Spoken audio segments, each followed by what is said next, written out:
What's up, guys? Welcome to this week's edition of Dudes Talking Wrestling. I'm Dev. I'm Spooky. And we have a very special guest in-house today. This is a wrestling fanatic. You can see him at local shows streaming Let's Go. Spooky, without further ado, introduce our guest. Today we have none other than Mikey Shu, and we're going to be talking about the Monday Night Wars. Let's go. Mikey, we appreciate you being on the show. Oh, man, I appreciate you guys having me, man. It's huge. I've been waiting to get on this one. Oh, yeah, so definitely at the top of our list. Real quick, let's just kick it off. Like, how long have you been watching wrestling? Bro, since I was so I'm 34 now, probably 2 or 3. Yeah, same I was little, man. Yeah, same about me. So it's always been Monday Night Raw for me. I'm the same way, man. I've never been, and I'm not hating on WCW, but I've always been a WWF guy. And I still call it WWF. Like, I can't mess with WWE. But, yeah, since then, I'll actually, so it was way before preschool. I remember this. I had to have been 3. I had a hat that looked like Macho Man Randy Savage hat. Nice. It was actually a cowboy hat, but I called it my Macho Man hat. Right. And I lost it, and I'm still pissed to this day about it. But I was like 3 years old for sure. I mean, classic Savage. Shout out to Randy. So we're just going to talk some Monday Night Wars. I mean, what are some memorable moments for you during that time of, the wars between Nitro and Raw? Dude, honestly, the most memorable has to be the invasion with DX going to WCW. Of course. Like, that, to me, that's this is war, you know? And it felt real, too, because they were really, And it really was, yeah. They were down the road from them filming. Right. So they just took the little tank, they went down there, and DX was always known as Rebels anyway, just doing their own thing. So, I mean, to see that on screen, to see that come to life, that was pretty. But then even sweet. Hearing so much now, because there's so much behind the scenes stuff that's talked about now, that there was no plan and they didn't know what to do. And now Eric Bischoff even says he wishes he would have opened the door and let him in, because that would have been money right there. Oh yeah, that would have been huge. DX on WCW TV. Exactly. Would have been huge. Who do you think is really the pinnacle for both sides? I know you didn't really watch WCW. I really didn't watch WCW either until later on, like today. Now that we got the network, I'm able to go back and relive it and really appreciate WCW for what it was. You talking star-wise, actual... Yeah, star-wise. The guy? Yeah, them guys. To me, it's Stone Cold. Stone Cold, for WWF. And then WCW, I think it's NWO collectively, the original NWO. Right. Because it got so watered down afterward that it just didn't feel the same. But the original NWO was it for WCW, I think. So I didn't really, I didn't watch it firsthand, but like I said, I've been reliving it. So it was 1996, Bash at the Beach with the Outsiders. They revealed the third guy, and of course that third guy was Hulk Hogan. And Hogan, for the first time in his career, turned heel. And they didn't know how that was going to go. You know what I mean? Because he's been for the kids this whole time. Puts on the red and the black and white.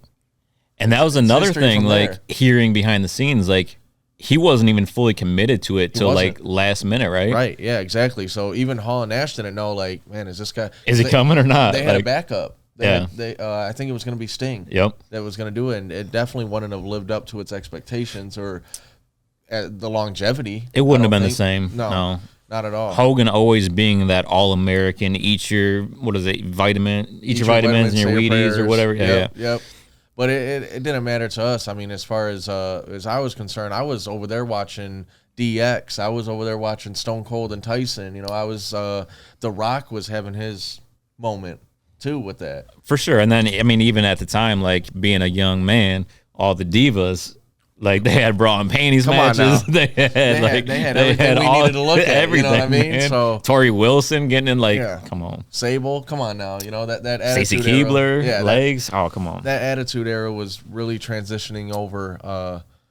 And you look back on that stuff and you're like, no way would this pass. Oh, you can't get any. Yeah, you can't do any of that now. Can't do any of that. And then Miss Kitty actually, I don't know how deep we can get into this, but exposed herself on one of the pay-per-views. Oh yeah, she did for the swimsuit match or whatever it was when they were in the pool. Yeah, and Sergeant Slaughter put the towel on real quick, but you still saw him. I mean, Mae Young came out and tried doing the same thing. Right. Good thing, man. I would have needed a new prescription of glasses if I would have saw that. Oh, bro, it would have been bad. But yeah. So the Monday Night Wars was really it's evolving. You had Stone Cold, you had The Undertaker, The Rock, DX in WWF. WCW it was really NWO. I mean, I'm not trying to take away from. I mean, of course, you had Harlem Heat, you had the Nasty Boys, and Goldberg was huge. Goldberg right? was that huge his too. like undefeated streak like, was Goldberg being there. Just like undefeated streak. He was the champion. Just wrecking through everybody. I can't remember who beat him though. Honestly, Kevin Nash. Kevin Nash is the one that beat him. He was the one that beat him. Scott Hall hit him with the taser, and then I think Kevin Nash ended up hitting him with the. I don't know if he still called it the jackknife then, but he hit him with that power bomb and ended it. Jackknife is Diesel. Yep, for sure. yep. But yeah, I mean, it was definitely. I was a Raw guy, and WCW actually beat Raw for 87 weeks or 86 weeks, whatever it was, consecutively. But I think it was because of NWO. Oh, for sure. I don't think if they didn't have NWO, I don't think there would have been the Monday Night Wars that we grew up with. Right. Absolutely. I just don't think it would have. But I mean, WWF made that transition between remember they were all doing them gimmicky characters like the Garbage Man, Duke the Dumpster Drowsy, the Repo Man, all that those cheesy guys. Exactly. They had to make that switch to the Attitude Era to be relevant too. Because WCW was already over there, and to me, I mean, WCW is what AEW is now. 100%. WCW was taking Ric Flair, Lex Luger, Hogan, Hacksaw Jim Duggan, all these guys that were going over there that was already made a name for themselves in WWE, before. So this might get too far off topic. I'm not sure. Dev, just yell at me if I am. But do you think now with AEW, this is a new age Monday Night Wars? Not really, honestly. See, I didn't think so either, but people say that it is. I mean, if you go online, AEW's killing it, this and that. But I mean, and I thought maybe I was being biased, but I think we grew up in that Attitude Era with the Monday Night Wars at the peak of wrestling. I feel lucky that we grew up in that. Absolutely. Because I don't think fans will ever experience that again. I don't know if I'm just saying that because I'm grown now, or the younger generation feels what we felt then. I mean, with AEW now. And again, I'm still kind of biased because I've always been WWE to heart. AEW, I was geeked when I saw that it launched. I was all for AEW. I was like, I got to tune in and see what the new stuff is, But it shortly died after the spark died, kind of. And really, it's the superstars. Don't get me wrong, they have good talent over there. But when you look at these rosters with WWF and WCW, it doesn't match AEW. It's a different style of wrestling now today anyway. Different creatives, different writing. The world's different now. I think the look of the product, though, I think they're trying to kind of replicate WCW because it's got that darker feel to it. You know what I mean? Not as much color. Mm-hmm. Just maybe gritty. In the production, AEW definitely reminds me of a house show. I feel no different if I was watching AEW than when I'm at IWR. Right. Honestly, maybe the stage is a little better, but other than that, the crowd, the arena, it all replicates a house show. Right. It's got that feel. Yeah, for sure. Yeah. I still want to go check one out though, just to go. AEW? They're coming. Yeah, they're coming back to Detroit. Yeah, they're coming in March, I think, or May. I think it's May. I think that's the only time they're here this year. And last time, what's the name got thrown off the cage? Who was that? CM Punk or something, or was it John Moxley? Might have been Moxley. I'm not sure. I think it was Moxley. I'm not sure. But it was a big spot that everybody was talking about, and it was trending and going crazy. Don't get me wrong, Jungle Boy and all them guys. I think MJF is a really good heel right now. Oh, he's great. Like I said, you can pick these select few wrestlers out, superstars, but and Jungle Boy is Luke Perry's son. No way. Yeah. Wow. See, I didn't know that. So I learned something new every day on DTW. Come on, let's go. But like I said, The Rock, Undertaker, Stone Cold, the Dudley Boys, you had Edge and Christian, Hardy Boys at their peaks. Dude, their ladder matches just alone between Hardys, Dudleys, and Edge and Christian.